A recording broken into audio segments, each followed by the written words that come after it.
तो यहाँ पर क्वेश्चन नंबर वन के अंदर क्या है, if we added 1 to the numerator, अगर हम न्यूमरेटर के अंदर 1 ऐड करते हैं and subtract 1 from the denominator, अगर हम डिनोमिनेटर के अंदर 1 सब्ट्रैक्ट करेंगे, द फ्रैक्शन रिड्यूस टू 1। तो यहां पर let assume the fraction will x, the fraction is x upon y।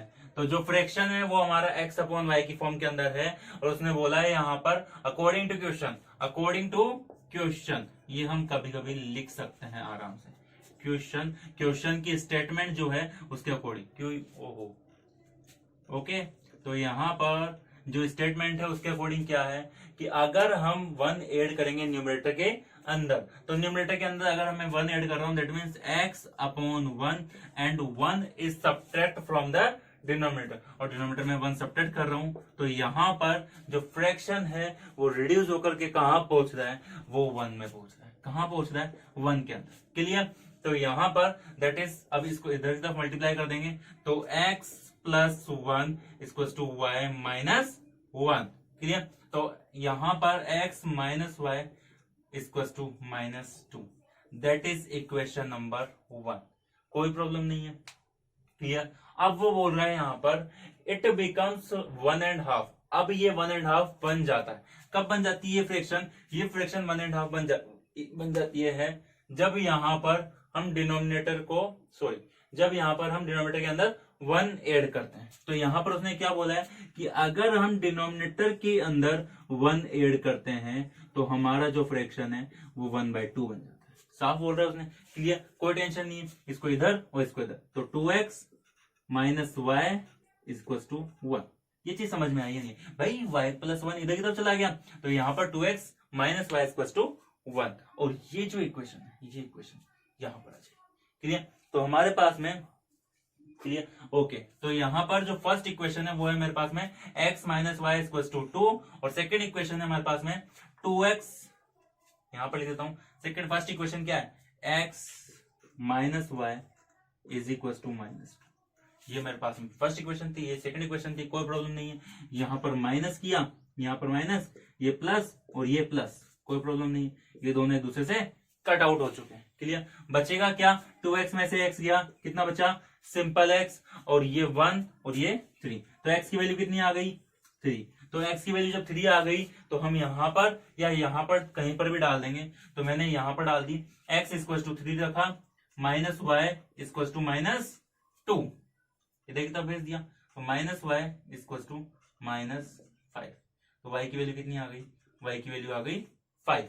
y की वैल्यू कितनी आ चुकी है, y की वैल्यू 5 आ चुकी है। अब मैं एक बार चेक कर लूंगा कि y की वैल्यू जो 5 आई है वो सही है या गलत है। ध्यान से देखना, उसने बोला अगर मैं न्यूमरेटर में 1 ऐड करता हूं दैट मीन्स 4, और 1 सब्ट्रैक्ट करता हूं दैट मीन्स 4/4, 1 आ गया। मतलब जो मेरा फ्रैक्शन है वो है मेरा 3/5। ये चीज समझ में आई या नहीं, क्लियर है। तो क्वेश्चन नंबर 2 का फर्स्ट पार्ट कंप्लीट हो गया। क्वेश्चन नंबर 2, और क्वेश्चन नंबर 2 जो है वो मुझे साफ साफ दिख रहा है कि ये जो क्वेश्चन है ये हमारा एज रिलेटेड क्वेश्चन है। एज रिलेटेड क्वेश्चन का मतलब क्या है कि यहां पर हमें वापस से वही प्रेजेंट एज, पास्ट एज और फ्यूचर एज के अंदर बात करनी पड़ेगी। तो प्रेजेंट एज में हमेशा बोलता हूं कि जब भी मैं एज रिलेटेड क्वेश्चन सोल्व करूंगा तो वहां पर मैं हमेशा प्रेजेंट एज की ही बात करूंगा, प्रेजेंट एज को ही टॉपिक लेंगे। तो यहाँ पर लेट एज्यूम, सबसे पहले एक बार क्वेश्चन पढ़ लेते हैं कौन कौन से पर्सन है। यहाँ पर 2 पर्सन है, एक तो नूरी है और एक सोनू है। क्या क्वेश्चन है, 5 years ago Noori was thrice as old as Sonu and 10 years ago Noori will be twice as old as Sonu. how old are the Noori and the Sonu, मतलब एक तो नूरी है एक सोनू है। तो मैंने क्या किया, let assume the age of Noori, जो नूरी की एज है वो क्या है, x। मैंने नूरी की एज क्या एज्यूम की है, x, एंड जो सोनू की एज है वो क्या एज्यूम की है, और सोनू की एज मैंने y एज्यूम की। क्या एज्यूम की है, y एज्यूम की है। क्लियर। तो यहां पर जो क्वेश्चन है, क्वेश्चन ये है कि 5 years ago, तो मैंने क्या किया, प्रेजेंट एज एज्यूम कर ली। क्या, प्रेजेंट एज एज्यूम कर ली, ये x है और ये y है। क्लियर। अगर मेरे को फ्यूचर में जाना होगा तो मैं ऐड करके जाऊंगा, क्लियर। और अगर मेरे को पास्ट में जाना होगा तो मैं सबट्रैक्ट करके जाऊंगा, क्लियर। तो फ्यूचर के लिए बोल रहा है 5 ईयर्स अगो। अब यहाँ क्वेश्चन ये है कि अगो का मतलब क्या होता है। अगो का मतलब होता है प्रीवियस, पहले, पास्ट की बात की जा रही है। तो पास्ट के अंदर अगर हम चलेंगे 5 ईयर्स पहले, तो ये 5 ईयर पहले की कंडीशन शो करेगा तो x माइनस 5, और ये 5 ईयर पहले की कंडीशन शो करेगा तो ये y माइनस 5। ये चीज समझ में आई या नहीं है, क्लियर। तो Noori was 10 time sorry that is 5 years ago Noori was thrice as old as Sonu. Noori पहले से 3 टाइम पर है, तो सोनू को कहां से मल्टीप्लाई करना पड़ेगा, क्योंकि मैंने बताया हमेशा छोटे वाले को मल्टीप्लाई किया जाता है। तो सोनू जो है वो छोटी एज की है, तो उसको मल्टीप्लाई करके नूरी के इक्वल लाएंगे। तो नूरी कौन सा है, x माइनस 5, और इसके अंदर कितना का रिलेशन होता है 3 टाइम का, तो 3y माइनस 5। ध्यान से देखना, ब्रैकेट लगाना मस्ट है। अगर तुम ब्रैकेट नहीं लगा रहे हो तो हो सकता है कैलकुलेशन प्रॉब्लम कर जाओ, क्लियर। तो यहां पर ब्रैकेट लगाना जरूरी है। तो 3y माइनस 15 x माइनस 5, तो x minus 3y is equal to minus 10। ये चीज समझ में आई या नहीं है। Equation number 1, clear. Equation number two के लिए क्या बोल रहा है, 10 ईयर्स लेटर, 10 साल के बाद में, 10 साल के बाद में जो नूरी है वो 10 प्लस जाएगी x प्लस 10, और जो सोनू है हमारी वो सोनू भी क्या हो जाएगी y प्लस 10 की हो जाएगी। तो जो नूरी और सोनू की जो एज है उन दोनों में ट्वाइस का रिलेशन है। किसका रिलेशन है, ट्वाइस का। अब जो छोटा है वो हमेशा छोटा ही रहेगा, बड़ा थोड़ी होगा। तो यहां पर क्या होगा, हमेशा छोटे के अंदर मल्टीप्लाई करना पड़ता है। तो मैंने क्या किया, यहां पर x प्लस 10 जो बड़ी डिजिट है उसके अंदर मल्टीप्लाई नहीं किया, और जो छोटी डिजिट है दैट इज 2 ब्रैकेट के अंदर y प्लस 10। रीजन क्या है यहाँ पर, रीजन ये है कि हमेशा छोटी डिजिट को मल्टीप्लाई करके हमें बड़े के इक्वल लाना पड़ता है। चाहे एज रिलेटेड क्वेश्चन की बात करूं, चाहे और किसी भी क्वेश्चन की अंदर बात करेंगे, तो जो हमेशा बड़ी डिजिट है वो हमेशा बड़ी रहेगी, और जो छोटी है वो छोटी ही रहेगी, क्लियर। तो यहाँ पर उस छोटी को अगर बड़ी के इक्वल लाना है दैट मीन उसको मल्टीप्लाई करके लाना पड़ेगा, नहीं है समझ, क्लियर। तो x plus 2y, x plus 10y 10 equals to 2y plus 20, x minus 2y is equals to 10। ये इक्वेशन नंबर 2, ये इक्वेशन नंबर 2। इक्वेशन नंबर 1 क्या है, इक्वेशन नंबर 1 है x minus 3y equals to minus 10, और equation number 2 क्या है, x minus 2y is equals to 10। ये first equation, ये सेकंड इक्वेशन, ये दोनों के दोनों इक्वेशन को मैं यहां पर लिख देता हूं, ध्यान से लिखना, क्लियर। तो x minus 3y is equal to 10, और ये है x minus 2y is equal to 10। ओहो, ये भी 10, ये भी 10, ये माइनस 10, ये कौन सा 10 है, माइनस का। ध्यान से देखना, गलती मत कर देना, ये माइनस का 10 है और ये किसका है, प्लस का 10, क्लियर। यहां पर साइन चेंज किया, ये माइनस, ये प्लस, और ये भी क्या, माइनस। ये कट गया, क्या बचा, 3y में से 2y गया, कितना बचा, y, और y की वैल्यू कितनी आ गई, माइनस 20। नहीं आया समझ, ये y की वैल्यू माइनस की, क्योंकि 3y में से 2y गया, y की वैल्यू कितनी आ गई, माइनस 20, सॉरी y की वैल्यू कितनी आ गई, माइनस से माइनस कट गया, y की वैल्यू आ गई 20। दैट मीन्स जो प्रेजेंट एज है सोनू की वो कितनी है, 20 ईयर की। कितनी ईयर की है, 20 ईयर की। ये चीज समझ में आई नहीं है। तो present age of Sonu is 20। अब जो सोनू की एज आई है वो सोनू की एज मैं यहां डाल दूं या यहां डाल दूं, दोनों जगह पे डाल करके कहीं ना कहीं पे मैं नूरी की एज निकाल सकता हूं। तो मैंने ये क्या किया, यहाँ पर ये जो इक्वेशन है इस जगह पर सोल्व किया, तो नूरी की जो एज आ रही है उसको मैंने डाल दिया इस जगह पर, क्लियर। तो x minus 40 is equal to 10, clear. और ये माइनस का 40 इधर चला गया, तो एक्स नूरी की वैल्यू कितनी आ गई, नूरी जो है वो 50 साल की, कितने साल की है, 50 ईयर की है। ये बहुत इंपॉर्टेंट चीज है, ध्यान रखना ये चीज कि नूरी 50 ईयर्स की है और जो हमारे पास में सोनू है वो 28 है। अब यहाँ पर हम जस्टिफाई भी कर सकते हैं, क्योंकि नूरी के अंदर 10 ऐड किया मतलब वो 60 की हो चुकी है, और सोनू के अंदर अगर मैंने 10 ऐड किया 10 एज का तो यहाँ पर 30 हो चुकी। ये 60 ये 30 2 टाइम का रिलेशन आ रहा है नहीं आ रहा, यहाँ पर हम जस्टिफाई भी कर सकते हैं कि जो फ्यूचर में है वो 2 टाइम का रिलेशन आ रहा है, क्लियर। तो क्वेश्चन नंबर 2 का सेकंड पार्ट कंप्लीट हो गया। क्वेश्चन नंबर 2 का थर्ड पार्ट क्या है, मोस्ट इंपोर्टेंट क्वेश्चन, सबसे ज्यादा प्रॉब्लमेटिक क्वेश्चन कि क्या है, सबसे ज्यादा प्रॉब्लमेटिक क्वेश्चन क्या लगता है स्टूडेंट को, सबसे ज्यादा प्रॉब्लमेटिक क्यों लगता है 2 डिजिट नंबर। सब क्यों? क्योंकि उसके अंदर स्टूडेंट कंफ्यूज रहता है कि किस टाइप से सोल्व करें। तो यहां पर क्या है, सबसे पहले क्वेश्चन का स्टेटमेंट देख लेते हैं। The sum of the two digit of the 2 digit number is 9, also 9 times this number is twice the number is obtain by the reversing the digit. बिल्कुल भी समझ में नहीं आया क्वेश्चन क्या था। तो यहां पर क्या करेंगे हम यहाँ पर कि सबसे पहले एक 2 डिजिट नंबर एज्यूम करेंगे। 2 डिजिट नंबर एज्यूम करेंगे तो late assume the 2 digit number is x। Late assume the 2 digit number is xy।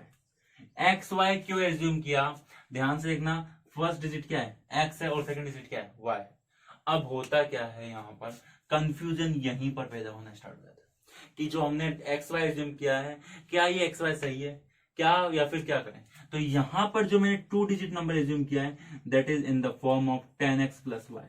अब पहली प्रॉब्लम तो ये कि ये 10x प्लस y की फॉर्म के अंदर कैसे पूछे। मेरे को एक चीज बताओ यहाँ पर कि अगर मैं 73 लिखता हूं तो बचपन में हमने इसको यहाँ पर वो बोलते ना एक्सपेंडेशन करो एक्सपेंडेशन करो, क्या होता था यहाँ पर हमने करते थे 70 प्लस 3, यही करते थे बचपन के अंदर। क्या किया था, इस 7 को मल्टीप्लाई विद 10 कर दिया था, और ये 3 क्योंकि यूनिट डिजिट पे था इस वजह से मैं सिंगल लिख रहा था। यही चीज मैंने यहाँ पर एप्लीकेट की। क्या किया है, एक्स वाई मैंने एक नंबर एज्यूम किया है, ये एक्स मेरा 10 पहले पे था तो इस वजह से 10x कर दिया, और ये y मेरे पास में सिंगल यूनिट पहले पे था इस वजह से मैंने इसको y कर दिया। क्लियर। तो यहां पर let assume the 2 digit number is x y. Clear. अब यहां पर क्वेश्चन क्या है कि ये जो नंबर्स हैं, ये जो डिजिट्स हैं, इनका सम मतलब जो डिजिट, अब डिजिट कौन कौन सी है, डिजिट है मेरे पास में, डिजिट अगर मैं डिजिट की बात कर रहा हूं तो x और y है। ठीक है, इसकी पहले वैल्यू अलग अलग हो सकती है बट इनकी जो डिजिट वैल्यू है वो क्या है, x और y। ध्यान से देखना, उसने बोला है the sum of the 2 digit number, the sum of the 2 digit number मतलब x प्लस y का जो सम होगा वो कितना होगा, 9 होगा। That is the equation number 1। Clear. क्योंकि उसने बोला है दोनों डिजिट्स का सम, दोनों डिजिट्स का सम कितना है, 9। यहां तक कोई प्रॉब्लम नहीं, बहुत इजी था यहां तक तो मेरे को भी समझ में आ गया था कि दोनों डिजिट्स का सम 9 होगा। लेकिन जो सेकंड क्वेश्चन है या फिर सेकंड स्टेटमेंट जो है वो मेरे को अभी तक समझ में नहीं आया। सेकंड स्टेटमेंट क्या है, 9 times of this number is twice the number obtain by the reversing this digits. अगर मैं इस डिजिट्स को रिवर्स कर दूंगा, अगर मैंने इस डिजिट को रिवर्स कर दिया तो क्या आएगा, yx आएगा या नहीं आएगा, yx आएगा, शोर आएगा। क्यों, क्योंकि मैंने इसको क्या किया, रिवर्स कर दिया। अब जैसे ही मैंने इसको रिवर्स किया तो यहां पर जो मेरा एक्सपेंडेशन फॉर्म था ये भी चेंज हो गया, और ये फॉर्म चेंज होकर के क्या बन गया, 10y प्लस x बना या नहीं बना। ये चीज समझ में आई या नहीं है भाई। मेरी एक्सपेंडेशन फॉर्म जो थी वो ये थी और इसकी ये थी। अब वो बोल रहा है कि जो तुम्हारा ओरिजिनल नंबर जो तुमने एज्यूम किया है उसका 9 टाइम करो। क्या करो, जो तुम्हारा ओरिजिनल नंबर है उसका 9 टाइम करो।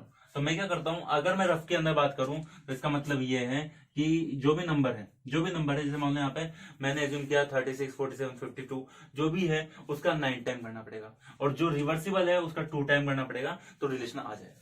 क्या है यहाँ पर, the 9 time of this number, जो नंबर है। अब मैं एक्सपेंडेशन फॉर्म लूंगा, मैं एक्स वाई वाली फॉर्म नहीं ले सकता हूं।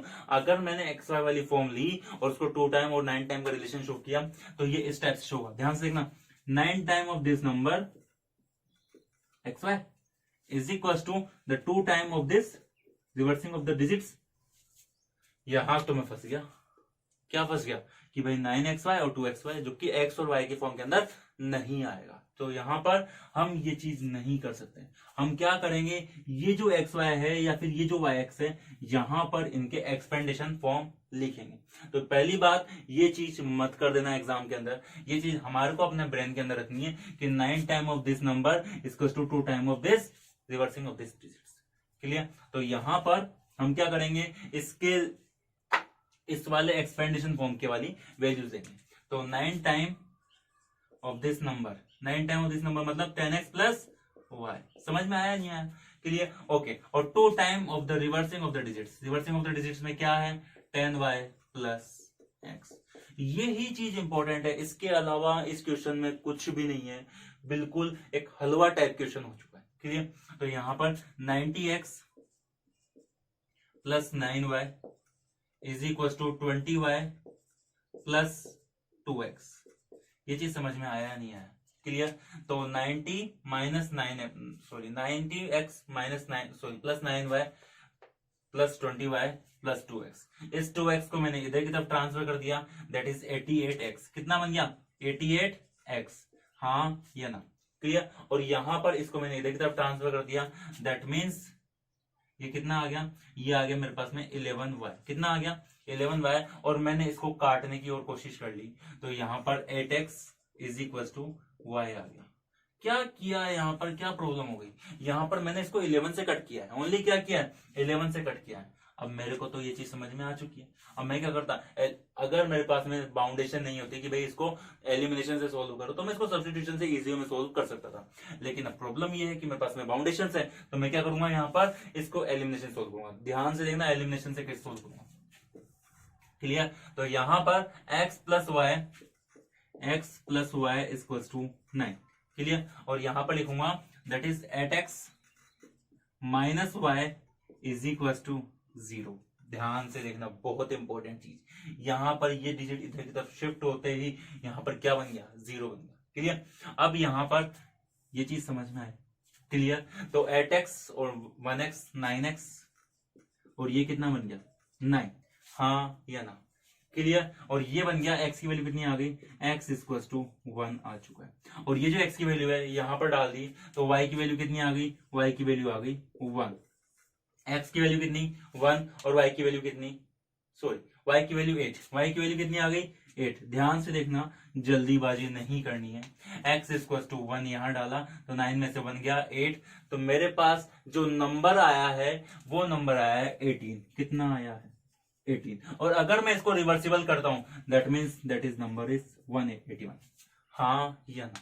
ये चीज समझ में आई? अब यहां पर ये चीज, इसका सॉल्यूशन है, बहुत इजी सॉल्यूशन है, कोई प्रॉब्लम नहीं है। बस आपको ये जो डिजिट या रिवर्सिबल वाली जो डिजिट आ रही है, इसके अंदर जब रिलेशन की बात की जाए तो ये नंबर मत लिख देना, ये वाले नंबर आपको लिखने पड़ेंगे। ये फिर हम डायरेक्ट बोल सकते हैं भाई ये रिवर्सिबल वाली डिजिट है और ये कौन सी डिजिट है, तो हम यहाँ पर इस टाइप सोल्व करेंगे, कोई इश्यू नहीं है। Clear? Next question number 4। Question number 4 क्या है? क्वेश्चन नंबर 4 है कि Meena went to a bank. Meena एक बैंक जाती है, और मीना बैंक जाती है तो बैंक में जाकर के she asked to the cashier for the 50 rupees note and 100 rupees note only. मतलब मीना किसी बैंक के अंदर जाती है और वो कहती है कैशियर से कि अगर तुम मुझे नोट दो तो केवल 50 या 100 वाले ही नोट देना, इसके अलावा कोई भी नोट मत देना। और कैशियर ने उसको क्या किया? कैशियर ने उसको 25 नोट दिए। कितने दिए? टोटल 25। उसने कैशियर ने उसकी पूरी फुलफिल की, जो डिमांड थी उसकी डिमांड क्या थी? उसकी डिमांड थी कि भाई 50 और 100 के नोट ही चाहिए। तो उसने क्या किया? दोनों को मिलाकर के देखा कि 50 के कितने और 100 के कितने। उसको मतलब नहीं था, उसको मतलब था कि 25 नोट्स आ चुके। कितने आ चुके हैं? 25 नोट्स आ चुके हैं। तो उसने बोला है यहाँ पर कि मेरे को बताओ कि 50 रुपीज के कितने नोट्स थे और 100 रुपीज के नोट्स कितने थे। कितने रुपीज को लेके आई थी वो? उसने यहाँ पर कहा था कि 50 रुपीज और 100 रुपीज के नोट्स, और वो कितने रुपए विड्रॉ कर रहे थे, that is the most important. वो 2000 रुपीज विड्रॉ करे। तो मैंने एज्यूम किया, let assume the 50 rupees note, the number of 50 rupees note, the number of 50 rupees note, 50 rupees note, the number of 50 rupees note is x and 100 rupees note, 100 rupees note, 100 rupees के जो note है उसको क्या assume किया? y assume किया। Clear? Late assume the 50 rupees note is x and the 100 rupees note is y। अब मेरे को पता है कि मेरे को टोटल कितने नोट मिले? मेरे को टोटल मिले 25 नोट्स। क्लियर? तो 25 नोट्स मिले, इसका मतलब क्या है कि x प्लस y इन दोनों की एग्रीगेट वैल्यू कितनी है? 25। दैट मीन्स इन दोनों का summation x plus y is equal to 25। ये चीज समझ में आई है भाई? उसको x हो सकता है, मे भी 5-5 50-50 के जो नोट मिले वो 5 नोट मिले हो, और y की वैल्यू जो 20 हो। ये पता नहीं है कि कितने नोट उसको क्या मिले, बस उसने बताया कि दोनों नंबर मिला करके मेरे को 25 नोट जो है वो कैशियर ने दिए, कोई प्रॉब्लम नहीं, क्लियर, ओके। और सेकंड स्टेटमेंट ये है कि वो 2000 रुपीज निकालती है, कितने रुपीज निकालती है, 2000 रुपीज। अब मेरे को एक चीज बताओ यहाँ पर, अगर 50 रुपीज का एक नोट है तो दो नोट की वैल्यू कितनी आ गई, 100 रुपीज, तीन नोट की वैल्यू कितनी आ गई, 150, फोर नोट की। अगर मैं आपसे पूछूं कि 18 नोट्स की वैल्यू कितनी आ गई, तो 18 नोट्स की वैल्यू कितनी आ गई 50 रुपीज के अकॉर्डिंग, तो 18 इंटू 50 दैट इज 900, क्लियर। तो यहाँ पर इस टाइप से क्वेश्चन सोल्व होंगे। तो यहाँ पर क्या किया, इस जगह पर 50 रुपीज के कितने नोट थे, एक्स नोट थे, तो 50 एक्स, हाँ है ना, प्लस 100 वाई, क्यों, क्योंकि उसकी वैल्यू कितनी थी 100 वाई इज इक्वल टू 2000। ये चीज समझ में आएगी भाई, ये नंबर ऑफ नोट तो है और ये क्या थे, ये वैल्यू के लिए थे।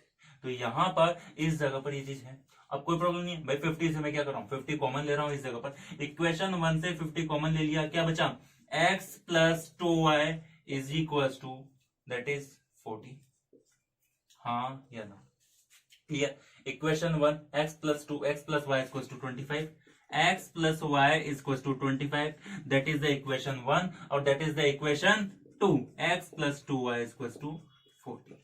ये माइनस और ये माइनस, ये दोनों कट गए, कितना बचा, माइनस का y इक्वल टू माइनस का 50, हाँ या ना, क्लियर। तो y की वैल्यू कितनी आ गई, y की वैल्यू आ गई 50। अब जब y की 15 आ गई, दैट मीन्स 100 रुपीज के जो नोट मिले हैं वो कितने मिले हैं, 15 नोट उसको मिले हैं, कितने मिले, 15 नोट मिले।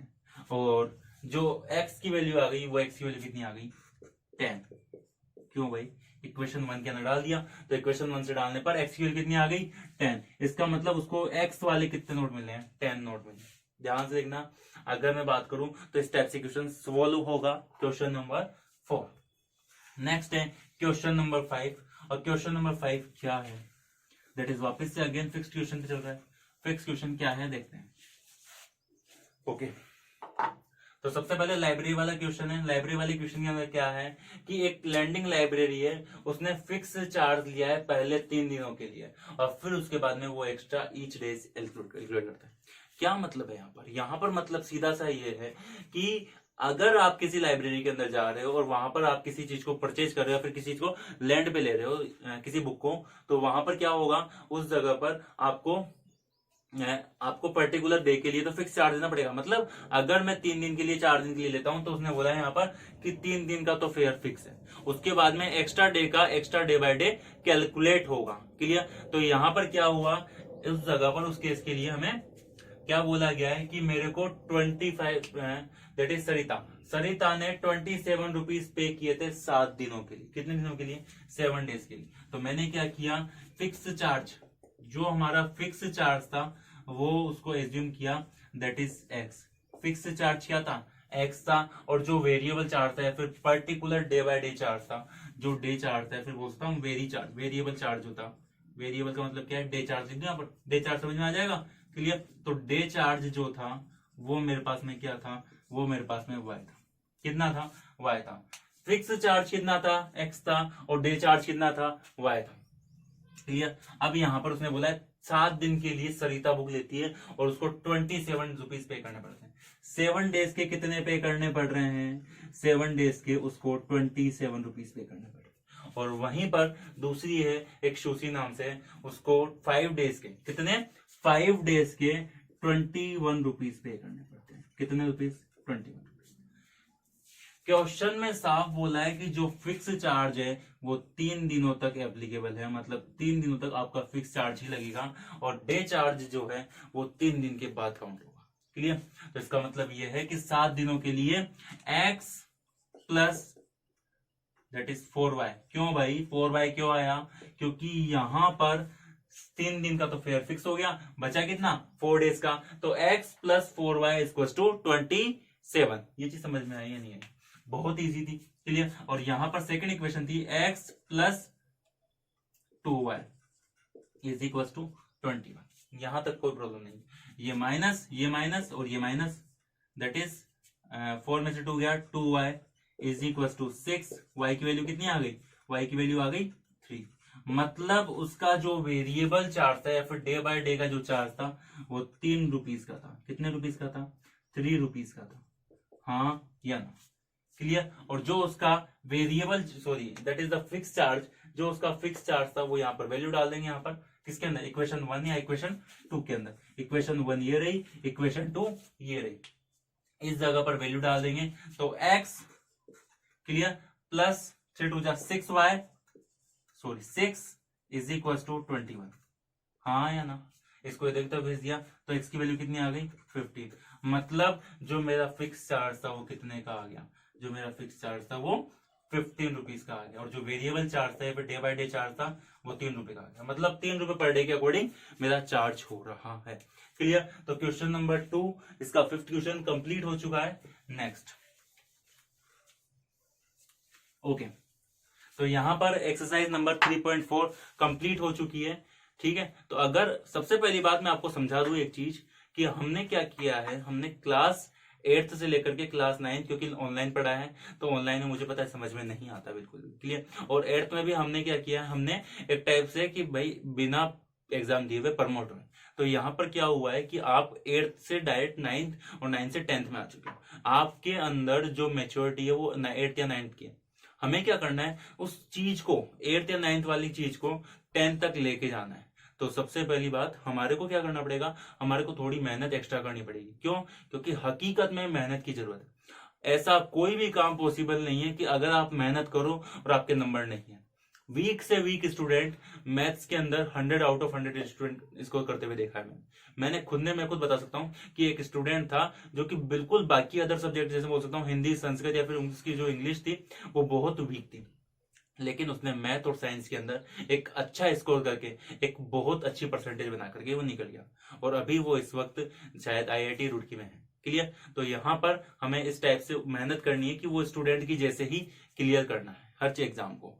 तो पहली बात एक चीज ध्यान रखना, आप अगर मेहनत करोगे तो आपके पास में लक और सारी चीजें आपके साथ देगी। क्लियर। आपको इस वीडियो को लाइक करना है, इस वीडियो को शेयर करना है अपने फ्रेंड्स के साथ में अगर आपको अच्छी लग रही है। और फिर आपको अगर कोई प्रॉब्लम आती है फिर भी तो आप मुझे कमेंट करके बता सकते हैं कि सर आप में ये प्रॉब्लम आ रही, तो मैं आपको आप सॉल्यूशन वहां पर कर दूंगा। क्लियर। तो